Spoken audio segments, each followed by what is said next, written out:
नमस्कार स्टूडेंट, फिर से स्वागत है आपका अपने यूट्यूब चैनल शुभांश क्लास में। हम आपके लिए लेकर आए यूपी बोर्ड वार्षिक परीक्षा मॉडल पेपर 2023। जो आपके 2023 बोर्ड परीक्षा पेपर होने वाला है उससे संबंधित ये वीडियो है। आपके लिए 70 से 80 नंबर बिल्कुल कंप्लीट कर देगा ये वीडियो। तो वीडियो को लास्ट तक देखिएगा। यदि पसंद आए तो चैनल को सब्सक्राइब कर दीजिएगा, बेल आइकन को ऑन कर दीजिए।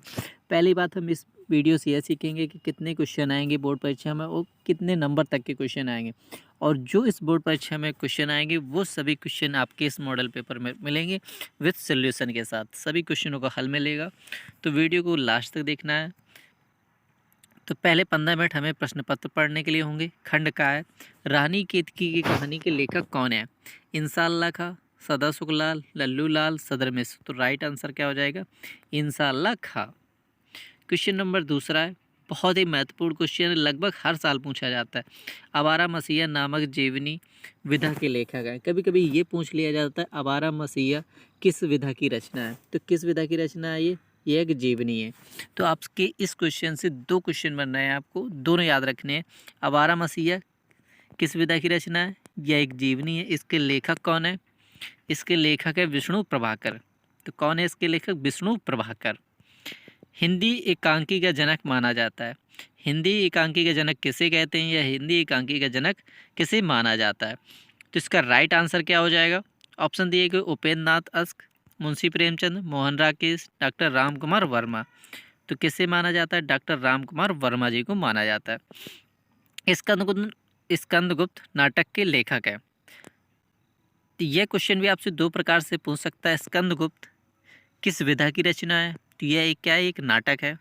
ये आपसे ऐसा भी पूछ सकता है जिस प्रकार प्रश्न दिया गया, स्कंदगुप्त नाटक के लेखक का क्या नाम है, या स्कंदगुप्त किस विधा की रचना है। तो यह एक नाटक है। इसके लेखक कौन है? इसके लेखक कौन है? ऑप्शन दिए गए मुंशी प्रेमचंद, जयशंकर प्रसाद, लक्ष्मी नारायण मिश्र, धर्मवीर भारती। तो क्या हो जाएगा? जयशंकर प्रसाद। इसके बाद नेक्स्ट क्वेश्चन है, आनंद कादम्बिनी नामक पत्रिका के संपादक थे? कौन थे? महावीर प्रसाद द्विवेदी, बद्रीनारायण चौधरी प्रेमगन, मुंशी प्रेमचंद, बालकृष्ण भट्ट। तो राइट आंसर क्या हो जाएगा? बद्रीनारायण चौधरी प्रेमगन। इसके बाद नेक्स्ट क्वेश्चन है, क्वेश्चन नंबर दूसरा है। सभी क्वेश्चन ये एक एक नंबर के हैं। विनय पत्रिका किस भाषा पर आधारित कृति है? तो विनय पत्रिका किस भाषा पर आधारित कृति है? अवधी, ब्रजभाषा, खड़ी बोली, भोजपुरी। तो ये कैसी भाषा में है? ब्रजभाषा पर। इसके बाद नेक्स्ट क्वेश्चन है, निम्नलिखित कवियों में से छायावादी कवि है? एक नंबर का क्वेश्चन है, जयशंकर प्रसाद, बिहारी, नागार्जुन, जगन्नाथ दास, रत्नाकर। तो राइट आंसर क्या हो जाएगा? जयशंकर प्रसाद। क्वेश्चन नंबर गा है, सुमित्रानंदन पंत को उनकी किस रचना पर ज्ञानपीठ पुरस्कार मिला था, या उन्हें किस रचना पर ज्ञानपीठ पुरस्कार दिया गया था? लोकायतन, योगांतर, कला और बूढ़ा चांद, चिदम्बरा। तो राइट आंसर क्या हो जाएगा हमारा? ऑप्शन 4 चिदम्बरा। इसके बाद नेक्स्ट क्वेश्चन है, घ नंबर, कामायनी महाकाव्य में सर्गों की संख्या है कितनी? 9, 12, 15, 17। तो राइट आंसर क्या हो जाएगा? ऑप्शन तीसरा 15।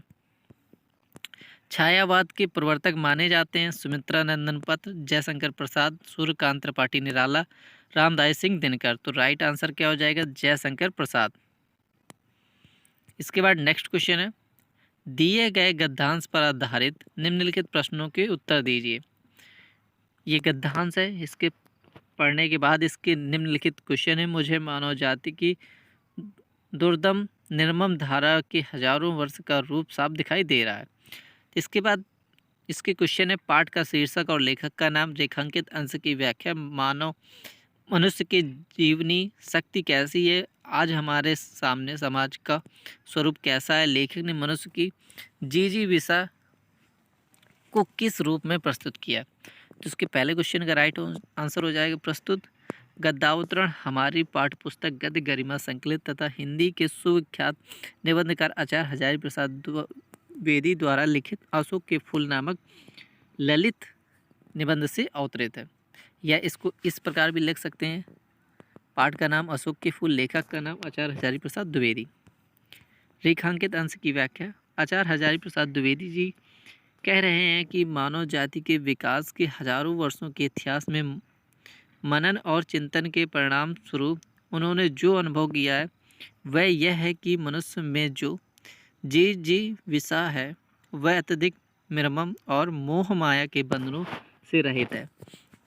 सभ्यता और संस्कृति के जो कतिपय व्यर्थ बंधन या मोह थे उन सब को रौंदते हुए वह सदैव आगे बढ़ती चली गई। इसके बाद नेक्स्ट क्वेश्चन है, मनुष्य की जीवन शक्ति को निर्मम इसलिए बताया है क्योंकि वह सभ्यता और संस्कृति के वृथा मोहों को रौंदती चली आ रही है। देश और जाति की अवशुद्ध संस्कृति को बाद की बात बताया है। वर्तमान समाज का रूप ना जाने कितने ग्रहण और त्याग का रूप है। क्वेश्चन नंबर 4 है, हमारे सामने समाज का जो रूप है वह ना जाने कितने ग्रहण और त्याग का रूप है। देश की जाति की विशुद्ध संस्कृति केवल बाद की बात है। सब कुछ मिलावट है, सब कुछ अविशुद्ध है। शुद्ध केवल मनुष्य की दुर्मम जीविका जीने की इच्छा है। वह गंगा की अबाधित अनाहत धारा के समान सब कुछ हजम करने के बाद भी पवित्र है। 5वां क्वेश्चन है, सब कुछ मिलावट है, सब कुछ अविशुद्ध है। शुद्ध केवल मनुष्य की दुर्मम जीने की इच्छा है। इसके अथवा क्वेश्चन है, या आप ऊपर वाला क्वेश्चन नहीं करना चाहते हो तो इसके अथवा क्वेश्चन है। लेकिन दोनों क्वेश्चन आपके लिए बहुत ज़्यादा मोस्ट इम्पॉर्टेंट है क्योंकि दोनों में से एक क्वेश्चन आपकी बोर्ड परीक्षा में ज़रूर आएगा, तो दोनों को आपको पढ़ना है। इसके भी क्वेश्चन है, तो हमने केवल ऊपर वाले के क्वेश्चन के आंसर दिए हैं, आप नीचे वाले क्वेश्चन के आंसर करिएगा। यदि ना आए तो कमेंट करके बताइएगा, हम उसके भी आंसर आपको बता देंगे। इसके बाद नेक्स्ट है, दिए गए पद्यांश पर आधारित निम्नलिखित प्रश्नों के उत्तर दीजिए।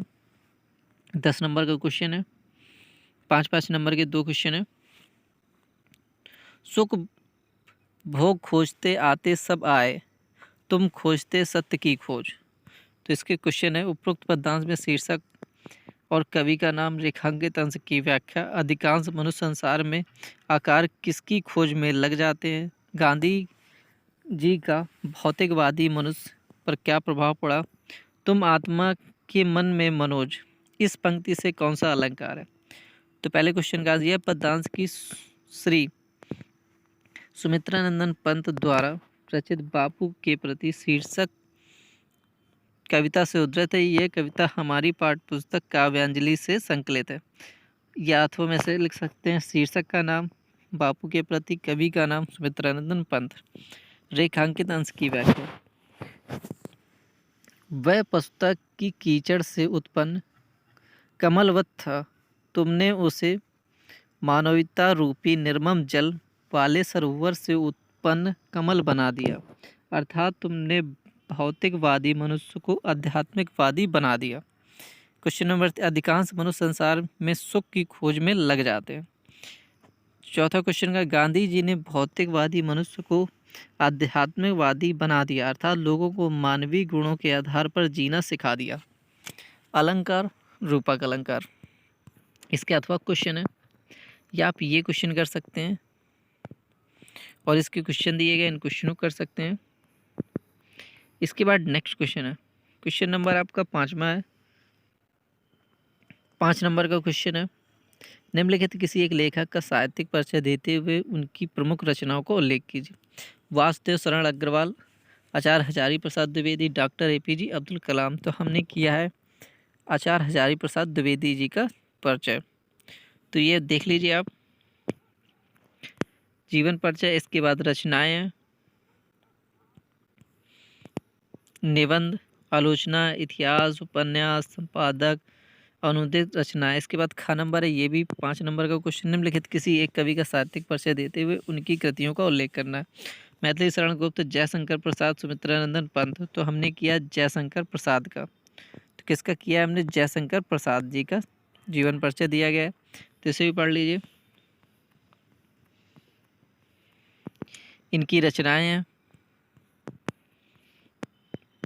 काव्य, कहानी, उपन्यास, नाटक, निबंध, काव्य, भाषा शैली, हिंदी साहित्य में स्थान,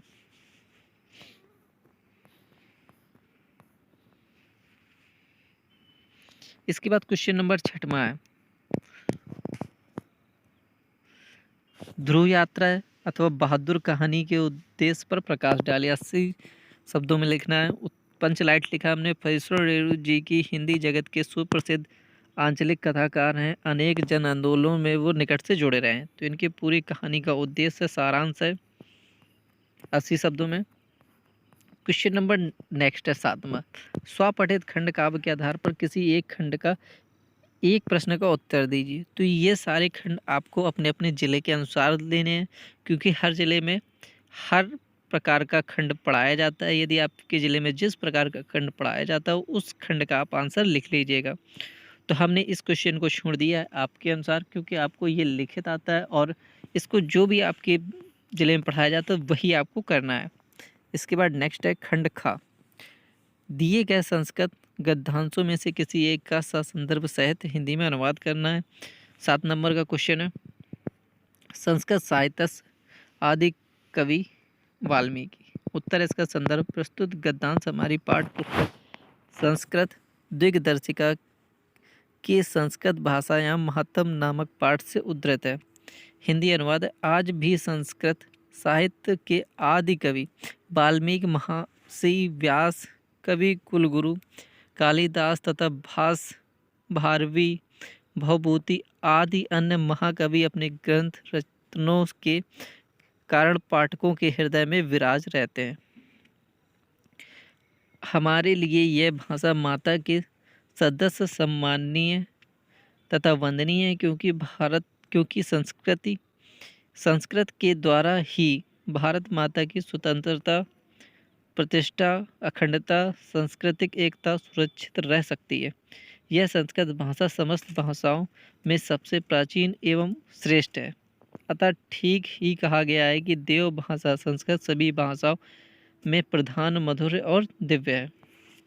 इसके अथवा क्वेश्चन है, आप ये क्वेश्चन करना चाहते हो तो आप ये कर सकते हैं, लेकिन आपको पढ़ने दोनों हैं बोर्ड परीक्षा के लिए, क्योंकि दोनों महत्वपूर्ण क्वेश्चन है और एक आपकी परीक्षा में पूछा जा सकता है। क्वेश्चन नंबर नेक्स्ट है, दिए गए श्लोकों में से किसी एक का संदर्भ से, तो हमने पहले का किया है। सुख चाहने वाले यानी मेहनत से जो जी चुराने वालों को विद्या कहाँ मिल सकती है, और विद्यार्थी को सुख यानी आराम नहीं मिल सकता। सुख की चाहत रखने वाले को विद्या का और विद्या पाने वाले को सुख का त्याग करना चाहिए। इसके अथवा क्वेश्चन कर सकते हैं आप। इसके बाद नेक्स्ट है क्वेश्चन नंबर 9, निम्नलिखित मुहावरों एवं लोकोक्तियों का अर्थ लिख का प्रयोग करिए। 9 2 11 होना, भाग जाना, राम श्याम को देखकर 9 2 11 हो गया, आंखों का तारा, अत्यधिक प्रिय होना, मोहन अपने अंधे माता पिता का इकलौता संतान है। किसी एक का करना था, हमने 2 का बता दिया है। इसके बाद नेक्स्ट क्वेश्चन है, निम्नलिखित संधि विच्छेद की विकल्प चुनिए। तो ये आपके घर के लिए क्वेश्चन है, यानी आपको खुद करना है इन क्वेश्चनों को, मोस्ट इम्पॉर्टेंट है। यदि ना आए तो कमेंट करके बताइएगा, हम आपको इनके आंसर बता देंगे।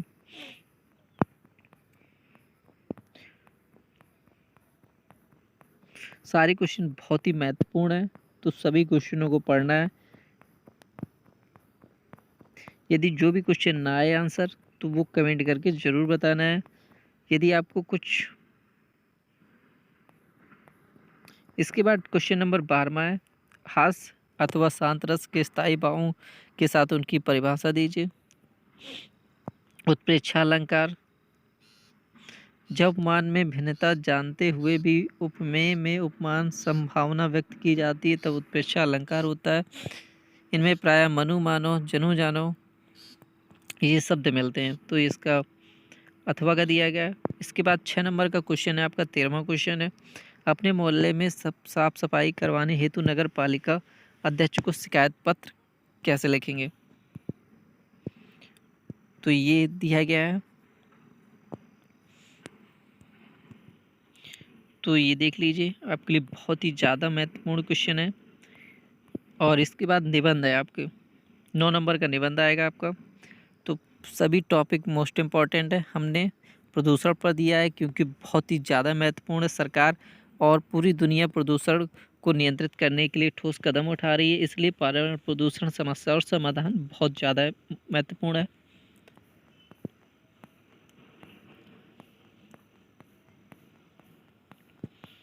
ये परिभाषा हेडिंग्स के साथ आपको समझाई गई है। ये है आपके फुल पेपर का फुल सॉल्यूशन। ये मॉडल पेपर यदि आपने अच्छे से लर्न कर लिया, अच्छे से पढ़ लिया, तो आपको 70 से 80 नंबर इसी मॉडल पेपर से मिल जाएंगे। कितने? 70 से 80 नंबर का बोर्ड परीक्षा में इसी मॉडल से पेपर से मिल जाएंगे। यदि आप इसका PDF सॉल्यूशन पाना चाहते हैं तो आपको गूगल पर जाना होगा और सर्च करना होगा subhansclasses.com। जैसे आप गूगल पर जाइएगा, वहाँ पर लिखिएगा subhansclasses.com। क्या करेंगे? सुभांश SUBHANSCLASSES.com। जैसे आप गूगल पर सर्च करेंगे subhansclasses.com तो वहाँ से मिल जाएगी हमारी गूगल वेबसाइट, जहाँ से आप इसका फुल PDF सॉल्यूशन डाउनलोड कर सकते हैं। हम डिस्क्रिप्शन में लिंक दे देंगे, आप वहाँ से भी डाउनलोड कर सकते हैं। यदि आपने बाकी सभी सब्जेक्टों की कक्षा 12वीं और कक्षा 10वीं के मॉडल पेपर नहीं देखे हो तो आकर हमारे चैनल पर प्लेलिस्ट बनी हुई है, जिसमें यूपी बोर्ड मॉडल पेपर 2022